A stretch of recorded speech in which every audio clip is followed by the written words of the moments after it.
En sortant de l'entrée, mon mari a attrapé mon épaule et nous nous sommes rapidement retrouvés dans une bagarre. Je ne voulais absolument pas être frappée, mais si possible. Je voulais moi-même donner un coup de poing. Cependant, la force d'un homme est incroyable et mon mari essayait sérieusement de me dominer. J'étais aussi désespérée de résister, mais à ce moment-là, nous avons entendu un cri fort de l'autre côté de la rue. Mon mari et moi sommes restés figés sur place. La femme qui a crié nous regardait avec une expression terrifiante, ou plutôt, elle regardait vers le bas. Un thé vert. Je m'appelle Jean et j'ai 36 ans. J'ai changé plusieurs fois d'emploi par le passé et je travaille actuellement pour une entreprise étrangère. Je n'ai aucune plainte concernant mon travail et je suis très reconnaissant d'avoir été embauché.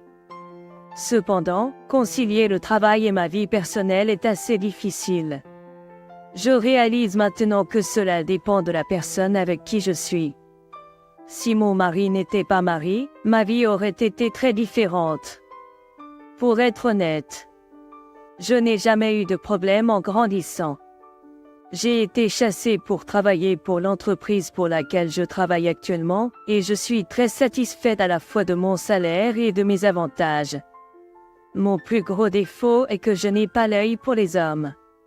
Eh bien, j'ai d'innombrables défauts, comme être mauvais en ménage ou ne pas être bon avec les enfants, mais celui qui ressort le plus est ma malchance avec les hommes. Malgré avoir appris des leçons douloureuses à de nombreuses reprises dans le passé, j'ai encore été trompée cette fois-ci. Avant de rencontrer ma femme Marie, j'ai été tourmentée par divers problèmes. En vivant avec un ex-petit ami, il a utilisé ma voiture sans permission lors de mon voyage d'affaires à l'étranger et est même parti en voyage avec une autre femme. Cependant, ce n'est pas le principal problème. Ce qui était plus problématique que toute autre chose, c'est le fait que mon ex-petit ami avait fait refaire son permis de conduire dans le passé après avoir causé une grave blessure à une personne âgée sur un passage piéton. Bien que nous vivions ensemble, mon ex et moi étions des étrangers complets, et il n'y avait aucun contact de la part de la police. Par conséquent, il m'a caché le fait qu'il avait causé un accident majeur. Cependant, j'ai finalement découvert de la police parce qu'il avait eu un accident de voiture auto-infligé en revenant d'un voyage avec une autre femme en utilisant ma voiture. Selon la police, il avait apparemment essayé de déplacer la voiture d'une manière ou d'une autre mais avait heurté un poteau téléphonique sous l'influence de l'alcool.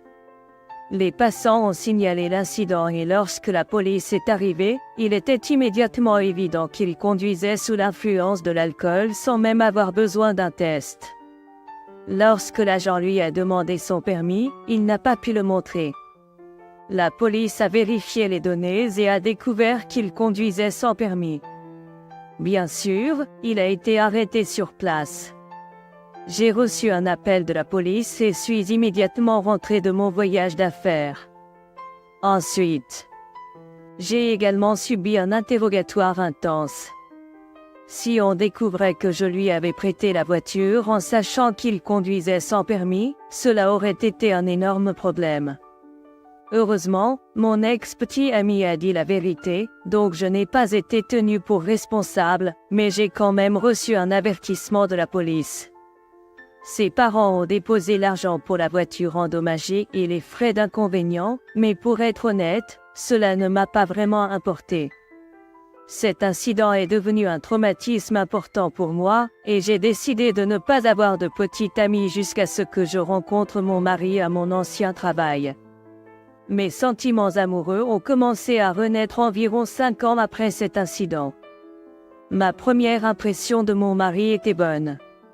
Je pensais que c'était une personne posée avec une apparence soignée. Sa façon de parler et son comportement étaient très intelligents. J'ai été surpris qu'il apporte son propre déjeuner tous les jours, mais j'ai eu une meilleure impression de lui parce qu'il était également capable de s'occuper des tâches ménagères. La raison pour laquelle je me suis rapprochée de mon mari était que nous avons commencé à travailler sur le même projet. S'il te plaît, sors avec moi en ayant le mariage à l'esprit. Mon mari m'a dit cela après m'avoir invité à dîner plusieurs fois. Mon cœur dansait, mais en même temps. J'ai honnêtement révélé mes sentiments intérieurs à mon mari, le traumatisme de cette époque. Ensuite, mon mari a sorti son permis de conduire de son portefeuille et a dit « J'ai un permis de conduire valide. » Tu vois? Je ne triche pas.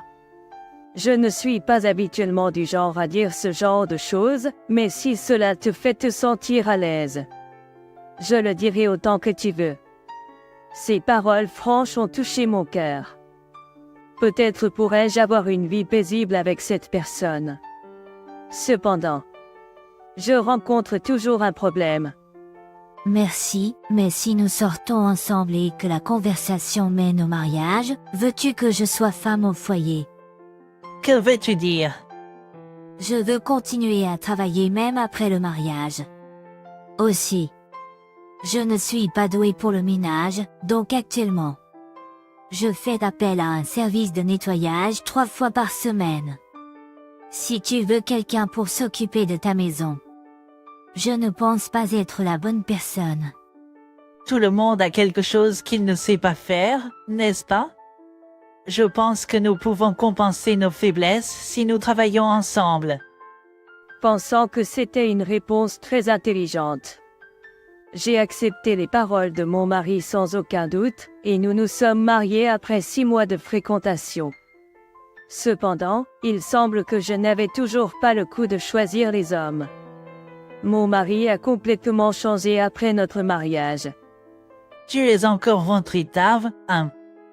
Chaque lundi, mon mari me dit ça. Tu le dis encore? Combien de fois dois-je te l'expliquer? Je réponds à mon mari en soupirant. Je travaille pour une entreprise basée en Asie du Sud-Est, donc mes jours de congé sont différents de ceux de mon mari, qui travaille pour une entreprise normale. Nous travaillions auparavant dans le même lieu de travail, donc nos jours de congé étaient presque les mêmes. Mais maintenant, à cause du décalage horaire, mes jours de congé sont éparpillés. Comment se passe le travail? Ça va. Je suppose. En fait, mon travail se passe plutôt bien. Mais ma vie ne se passe pas aussi bien. Mon mari et moi avons tous les deux changé d'emploi peu de temps après le mariage, mais il a eu du mal dernièrement.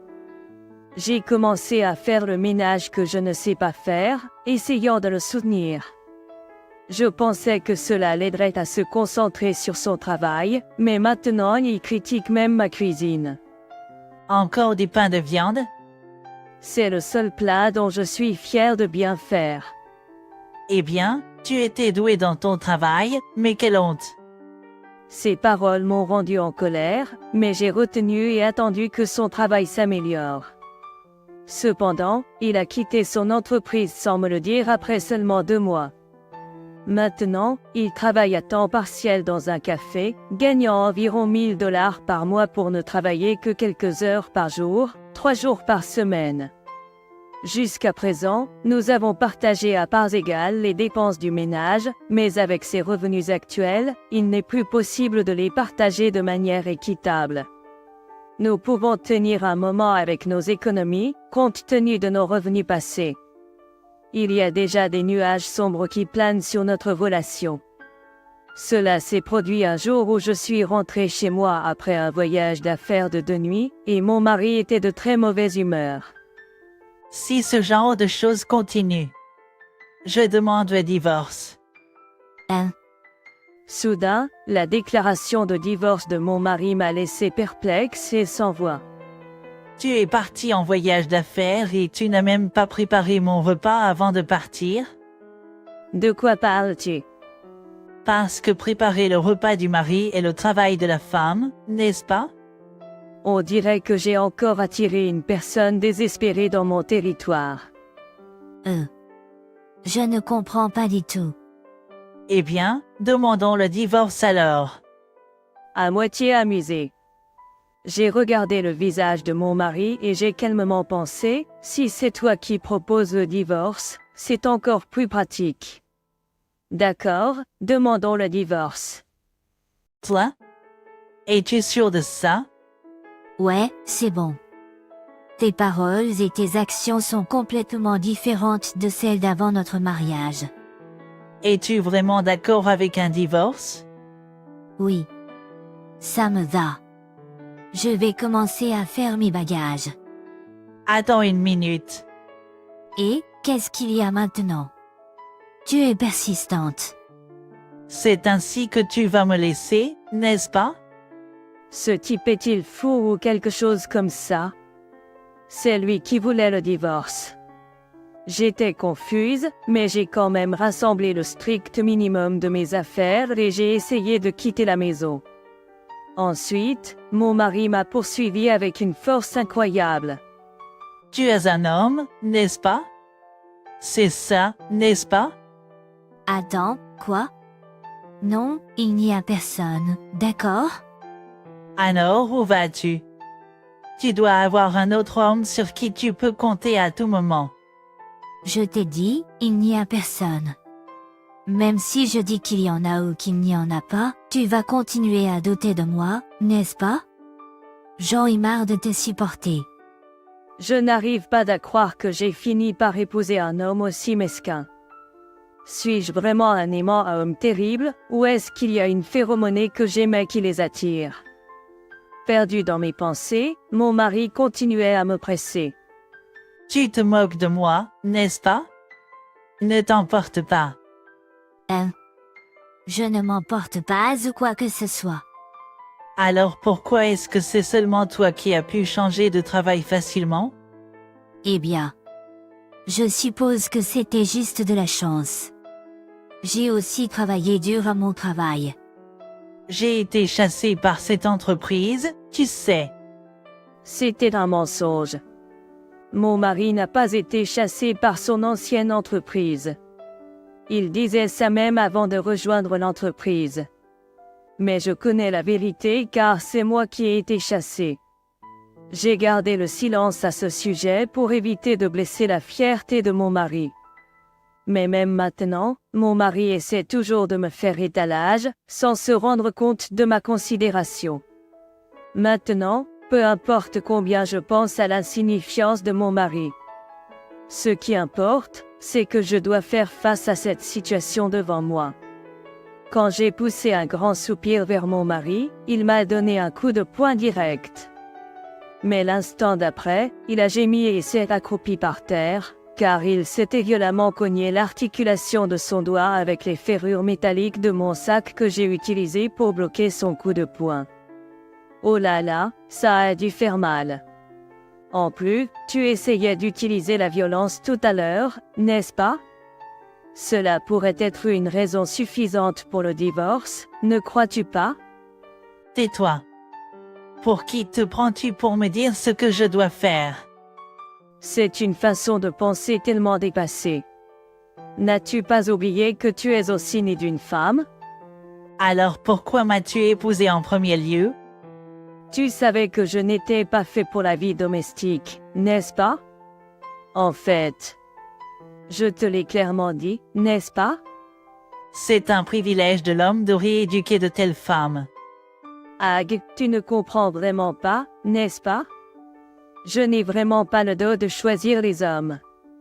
Eh bien, discutons du divorce par l'intermédiaire de nos avocats à une date ultérieure.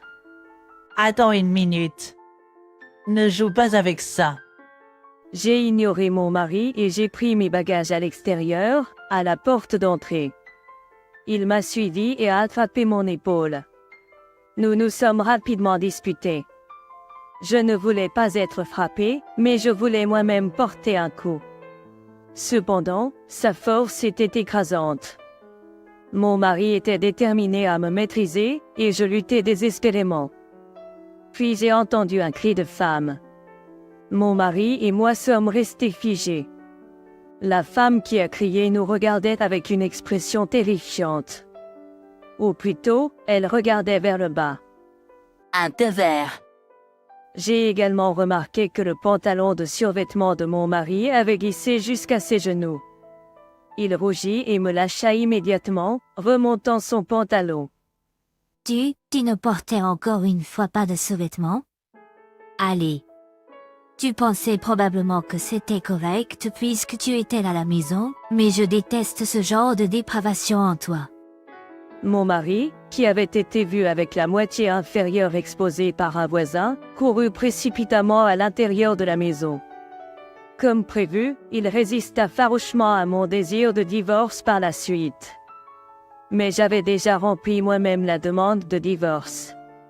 En prévision d'une telle situation, j'avais reçu les données photographiques de l'apparence embarrassante de mon mari de la part du voisin qui l'avait vu. Même après le divorce, mon ex-mari me suivit obstinément, mais j'utilisais les données photographiques comme moyen de pression pour le faire accepter le divorce. Pourtant, il m'embusqua devant ma société ou ma maison et essaya de me parler. Il disait des choses comme il est difficile pour une femme de vivre seule, ou que le fait d'être célibataire est inquiétant, des préoccupations complètement inutiles. En fin de compte, ce type méprisait toujours les femmes même après le divorce. Je ne voulais absolument pas passer ma vie avec une telle personne, c'était impossible. Même si je devais me sentir seule en vieillissant, il y a plein d'autres façons de vivre.